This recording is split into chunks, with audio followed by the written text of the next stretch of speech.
Hey rock gamers, welcome to my next video on the Valeriuses. Today I'm going to talk about, we're going to talk about More Than Gems and Mightiest Governor.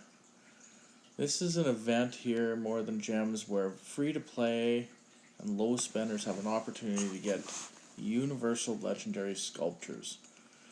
Now the key here on this event is to spend in multiples of 7,000, 25,000, 14,000, 32,000, or 50,000.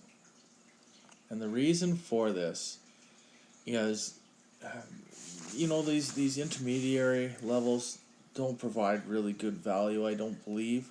If you spend at 12,000 on a day, or 37,000 in total, it doesn't get you good value.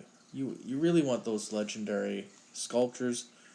So 7,000 per day to 14,000, or 25,000 one day and 7,000 the next day, or 25,000 both days. That's what I did. Is I did 25,000 on both days, and you can get there a multiple, different ways. If you're close to a good VIP level, you can spend it all on VIP points. In the early game, when you're trying to get to T5 troops, you can use the gems to buy your Books of the Covenant, because really, we all know that just doing it straight free to play and just doing the forts to get the books, it takes you forever. You can speed it up really quick buying the Books of the Covenant, and they will count on this event. So what I did is I'm VIP 15, so I went in and let's just move it ahead here. I went here and yesterday I bought 12 of these 2,000 gem legendary sculptures, and then 1,000 on VIP. Today I only had 8 left, so I bought 8 of those, and then I went and purchased the rest in VIP points, because you can get some of like the level 5 reserves or the 24-hour speed ups. And if I was maxed out on VIP level, that's probably what I'd do. Is I'd make those types of purchases. But for me, the VIP is important to get moving up here. As you can see, I'm level 15 and still got a long ways to go to the next level. So I purchased 9,000 gems in the VIP points. So you can watch here. That's what I got up to, and that got me to the full 25,000 gems for the second day. So I got a full 26 golden heads for the event. And I really try to save my gems to do that. If you're free to play, I would suggest that you're not going to be able to get the 50,000 gems if you're free to play. Not one. Maybe what you can do is save up 14,000 gems and get your 10 golden heads per day. If you're really, really active, you can maybe get 13 golden heads and do 25,000 gems in one day. But that's what I would say. There's some other good events that are out right now. From the ground up is usually a spenders event, because you have to have a lot of speed ups to be able to compete for that. Strategic reserves, it chews up a lot of action points, and I would suggest that, especially if you've got your Clio and your Sionduck really well developed, or even expertise that it's not an event worth spending AP on. Gather what you can from collecting resource nodes or collecting resources in your city. Victoria's Heart, though, provides a lot of good resource packs and speed ups if you can plan ahead and train tier 2 troops twice a day. You can get your the full max of this event, and it's 4 days. So that's a lot of speed ups you can gain from that event. Just watch the calendar up at the top here and make sure that you're making use of it. Like, be prepared, watch these events, look through this at least a couple times a week to make sure you know what's coming up.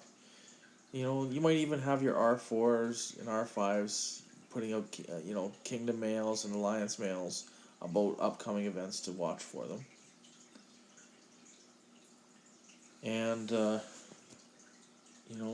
plan accordingly. Don't be afraid to plan for these things. You're not going to hurt the kingdom planning for these things. Now the last thing I want to talk about. Mightiest Governor. What a pain and what a boon Mightiest Governor is for kingdoms. Now the pain part of it is that if you don't get it under control right from the start of a kingdom, it can really cause a lot of problems for a kingdom. And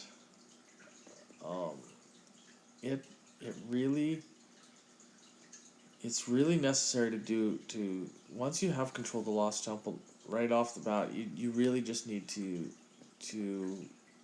take control of Mightiest Governor. Because if you don't, you might as well just let it be a free-for-all forever. Because Mightiest Governor has actually torn kingdoms apart over one person sniping an event. And if you put out kingdom rules and then don't follow through on punishments, I mean, that's the quickest way to lose a kingdom.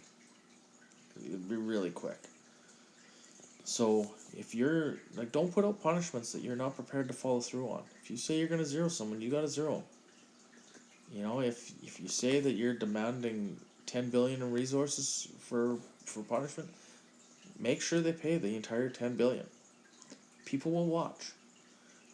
People in the kingdom will watch to make sure that you are following through on your punishments. So, but the other alternatives with that is you really got to decide what you're going to do with it. Are you going to have them all completely open and just have limits or no limits, or are you going to have a mix of fixed and non-fixed? There's probably hundreds of different ways you can go about Mightiest Governor. And my suggestion here is to really engage the R4s and the R5s, especially the ones from the smaller alliances in the kingdom, to help organize these things.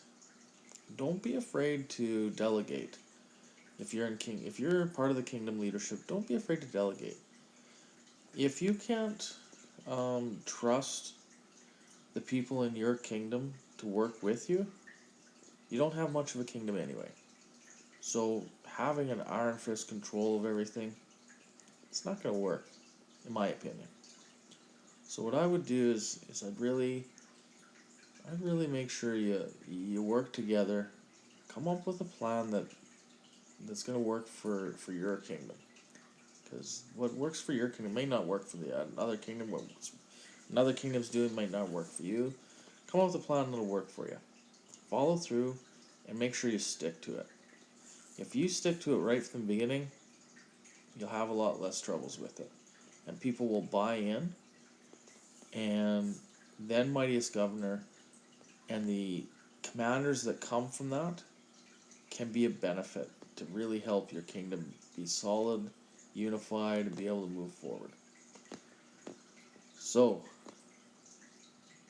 that said, I sure hope you guys have fun in playing Rise of Kingdoms like I have. Enjoy.